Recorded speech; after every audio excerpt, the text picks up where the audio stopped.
Hi guys, happy almost New Year. Can't believe it's almost 2020. That's crazy. I haven't been on here in a while and been really busy with work, meetings, stuff. Actually, yeah, every day has been really nice and busy, which is good. It keeps my churning mind occupied. I got my hair cut, kind of back to a pixie again, much shorter than I asked her for, but I think it's kind of cute. At least it's tidier than before.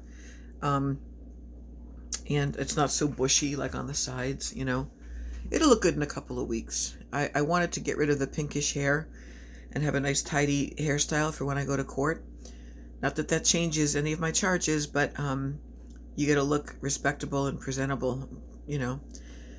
Anyway, that's kind of what's been mostly going on lately is dealing with the fear about that and the fines and, you know, it's a lot of money when you have a lawyer. It's these drinks have been thousands of dollars drinks that I did when I decided to run up the street half a mile to a liquor store so I wouldn't run out of wine. I don't want to rehash it. I'm an asshole, but I have a disease, and that's not an excuse because my responsibility is not the disease, it's the treatment of it. So I've been going to 1 to 2 meetings a day. I talk to the other women in AA every day. I talk to my sponsor. I've been in touch with my lawyer, gave him some more money and the paperwork, and selected the poetry that I'm going to read for the next open mic in the city at the end of the month. I'm not going to be there alone because the city is a drinking trigger for me, so some of my sisters in the program are going to come with me and support me. And I'm back on keto. I lost 7 pounds. I might have mentioned that the last time I came on here.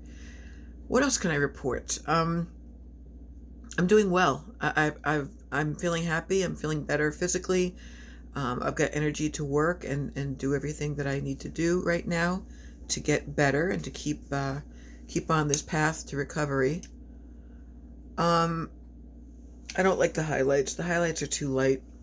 This was kind of expensive, but I'm going to wind up dumping a box of color on it. I just know it.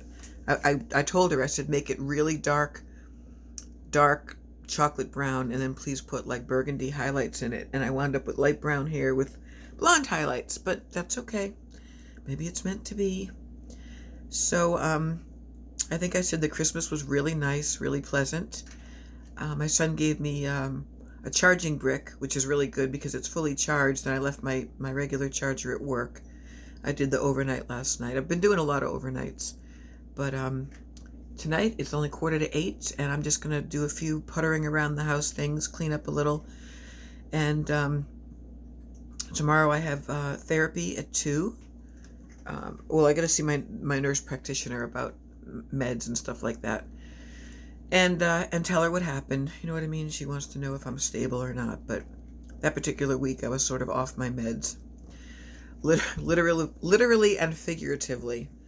I've been still writing a lot of poetry and getting better sleep and taking my vitamins and just feeling better all the way around. I'm in contact with my family members and my aunt and my kids, and even my ex has been nicer to me, and everything's good right now, one day at a time. All the cliches, that I wanted to avoid for so long.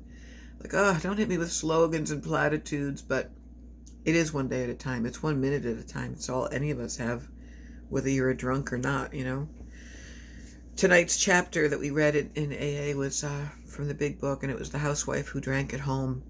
Man, I could relate. I'm not a housewife anymore, but I could relate to her experience, like every line. And that's where the healing comes in, is the sense that you're not alone and you're not the only one that does this shit. You know what I mean?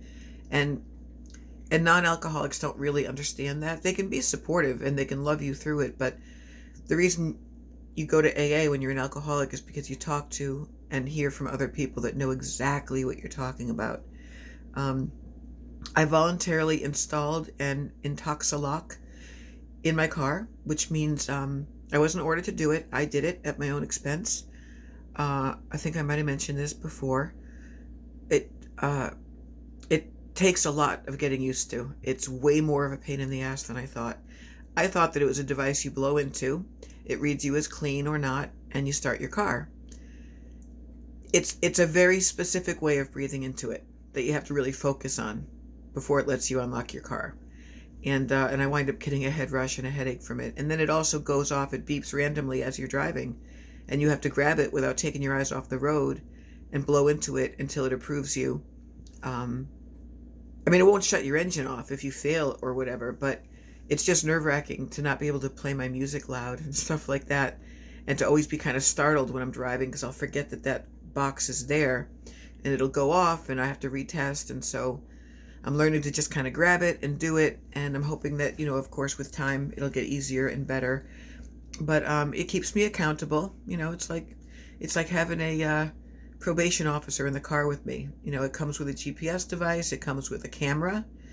It's a little disconcerting. Every time I blow into it, it takes a picture of me.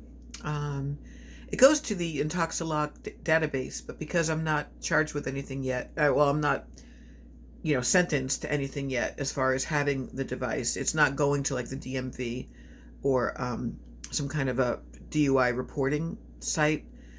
But if you fail enough times, even when it's not mandated, it gives you what you call a lockout, and then you can't restart your car for like an hour.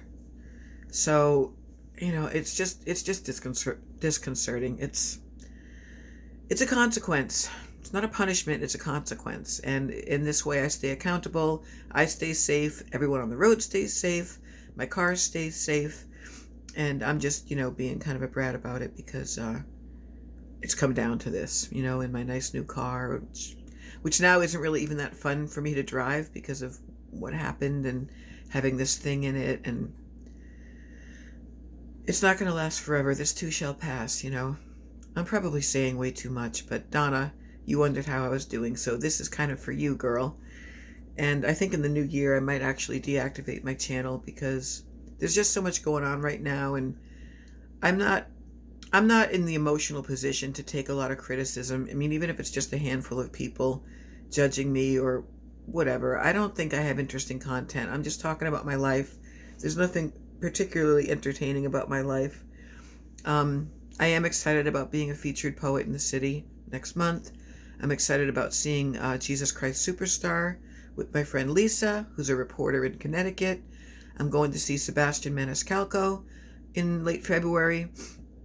And so there's still events coming up. There's still like fun things to look forward to. And as far as after the court date, I mean, I don't know what's going to happen. I can't project, but I know it's going to cost a lot of money.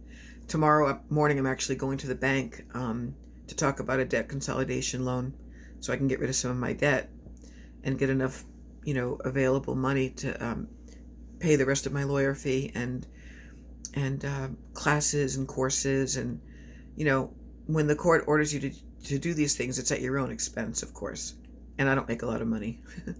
I got an earnings statement in the mail with my last pay stub, and I only make 22 grand a year, and the take home of that is like 19.